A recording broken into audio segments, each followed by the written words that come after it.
and inscribed them with miniature St. Declan crosses. He'd sent one to Wendell Sharpe after each heist. Later, he'd sent them to his FBI agent granddaughter and her mentor, Matt Yankowski. A mad, frantic business that had been.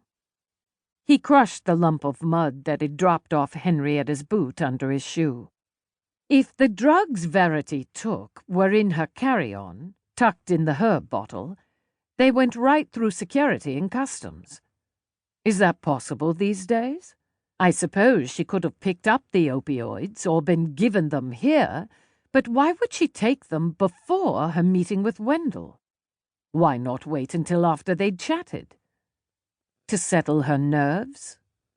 Henrietta stared out at the pasture, but Oliver doubted she was seeing the sheep and green grass under the sunny sky. Verity might have been intimidated by Wendell's reputation, or concerned about what she was telling or asking him and where his answers would lead her. Is he under suspicion? Henrietta shook her head. I'm sure he's not. But now with Graham dead in Maine, who knows? I was beginning to think Verity is a garden-variety drug addict, and we could bow out of this little drama. She still could be, and Graham died supporting her habit. Risky to stay behind in Maine for drugs, don't you think? Henrietta rose smoothly, adjusting her skirt. Security would have taken a closer look at him, even without his wife's overdose. Easier for her to go home on schedule than for him to explain why he cancelled his flight at the last minute and stayed on in Maine. He'd never have sailed through with a stash of drugs.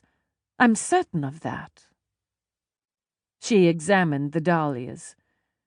I hope slugs haven't been at them. I loathe slugs. Well, they love dahlias. I didn't dare touch the leaves in case I did something wrong. Oh, you won't hurt anything. She stood straight, her cheeks flushed. Do you have any contacts in your world who might be able to help us better understand the Blackwoods? His world? But Oliver knew what she meant. I'm afraid not. Henrietta nodded thoughtfully. Just the Sharpes, I suppose. And they're in the thick of this thing. All of them. Wendell, Lucas, Emma. She slipped her hand into his. Shall we take a walk and let all this simmer for an hour? Their walk took them on one of the countless waymarked trails that crisscrossed the rolling hills and pastures of the Cotswolds. This one was mostly along lanes, no muddy footpaths, and very familiar to them since it happened to run through the York farm and wind its way to Henrietta's house. They walked hand in hand, but mostly in silence, distracted and preoccupied as they were by recent events.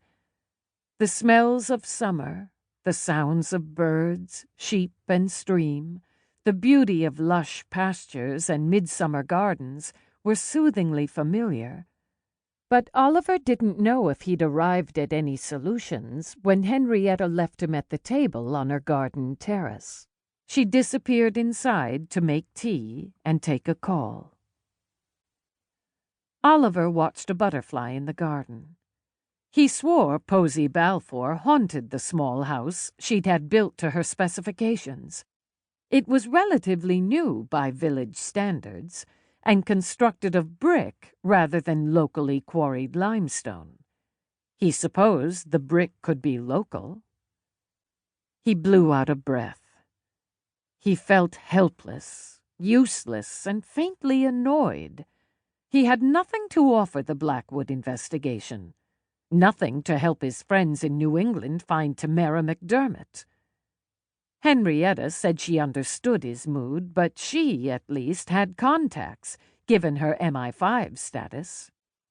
He was relieved when he noticed Finian Bracken texted him. "Can you please call me today?" Oliver immediately hit the number for his Irish friend in Maine. Finian answered after several rings. Oliver, dear